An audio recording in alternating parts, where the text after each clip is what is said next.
नमस्कार मित्रांनो, जय श्रीकृष्ण. मित्रांनो, माझ्या आराध्य, माझे सर्वात प्रिय श्रीकृष्ण भगवान यांचा जन्मोत्सव येतोय.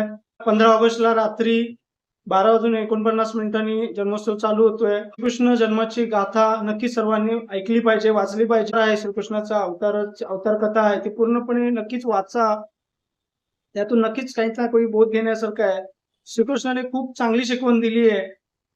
त्याग ही सर्वात मोठी शिकवण श्रीकृष्णाने दिली आहे. निस्सीम प्रेम आणि तरीही सुद्धा त्या प्रेमासाठी केलेला त्याग ही खूप महत्वाची शिकवण मला वाटतं भगवान श्रीकृष्णाने आपल्याला दिली आहे. धर्मासाठी लढलं पाहिजे हे श्रीकृष्णाचे आयुष्य सांगून जाते. असत्यावर कायम सत्याचा विजय होतो हे श्रीकृष्णाच्या लाईफ मधून लेसन घेता येतं. नक्की श्रीकृष्ण कथा वाचा. श्रीकृष्णाच्या आयुष्य कथेपासून प्रेरित व्हा. श्रीकृष्ण जन्मोत्सव साजरा करा. भगवान श्रीकृष्णाला या दिवशी त्यांचं प्रिय असे दही आणि मिश्री याचा श्रीकृष्णाला नैवेद्य दाखवा. रास गरबा सुद्धा नक्कीच खेळा. आयुष्य जगत असताना श्रीकृष्णाने दिलेली शिकवण कधी विसरू नका. खोटं कधी वागू नका. खऱ्याची साथ कधी सोडू नका. सत्याचे कायम विजय होतो. आणि धर्म टिकला पाहिजे. आपला धर्म टिकवला पाहिजे.